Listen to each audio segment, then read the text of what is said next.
नमस्कार दर्शक बंधु ओडिया कथा चैनल को बहुत बहुत स्वागत। 16 सोमवार व्रत मुख्यतः चैत्र मास, बैशाख, कार्तिक, मार्गशीर एवं श्रावण मास यही सब मासरू व्रत आरंभ करें।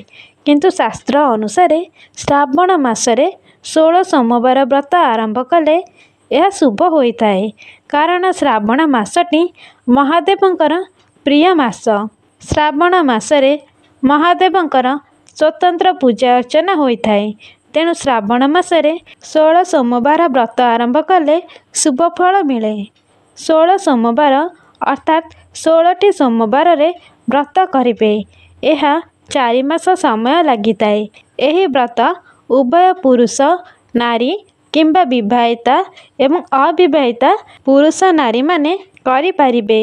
मुख्यतः ये व्रत कुमारी झिया माने मनवांछित वर पाई करिथांती एवं विवाहित नारी माने स्वामींकर मंगल कामना व मनवांछित फल ग्रह शांति पाई मध्य 16 सोमवार व्रत करी महादेव को पूजा अर्चना करा जाय थाए।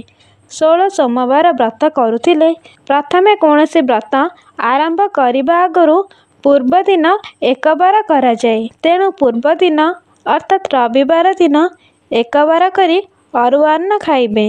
व्रत दिन रे सकाळु उठी स्नान करिबे, सूर्य को जल अर्घ्य प्रदान करिबे। एही व्रतटी मुख्यतः मंदिर रे पूजा करिके होइताए। घरे यह पूजा करी व्रत आरंभ करि परिबे नाही, कारण यह पाताली हेउतिबा शिवलिंग को पूजा करी संकल्प करी करा जायथाए। तेणु व्रत आरंभ कले शिव मंदिर को जाई संकल्प करी पूजा आरंभ करी व्रत आरंभ करि परिबे। तेणु निजर नित्यकर्म सारी सूर्य को जल अर्घ्य प्रदान करी मंदिर जीवा पई प्रस्तुति हेबे एवं पूजा सामग्री को सबु सजाड़ी रखिबे।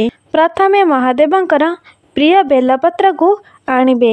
यह 5टी 7टी किंबा 21टी बा 108टी नहीं पारिबे। महादेवंक प्रिय फूल अरख, दुदुरा, धला मंदार आदि आनी भोग डाला रे रखिबे। ता सहित एक नड़िया, कदली, फल आदि रखिबे। आपण क्षीर नहीं पारिबे। महादेव को घर्षण पाई दही, कदली आदि नहीं पारिबे। इत्यादि भोग सामग्री को नहीं शिव मंदिर जीवे।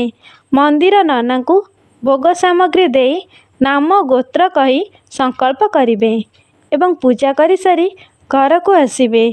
एही व्रत 4 मास जेहेतु करिबे, आमिष बा आमिष जातिर परिबा 4 मास पर्यंत खाइबे नहीं।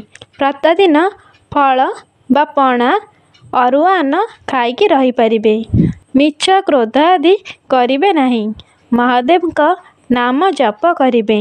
जेउ दिन व्रतर शेष सोमवार हेबो मंदिर रे व्रतर उद्यापन करिबे। जेमिति पूजा करि आसुतले सेमिति सेही दिन पूजा करिबे। व्रत पूजार फलर अधिक पुण्य मिलता है जेते बेले दान करिथाउ।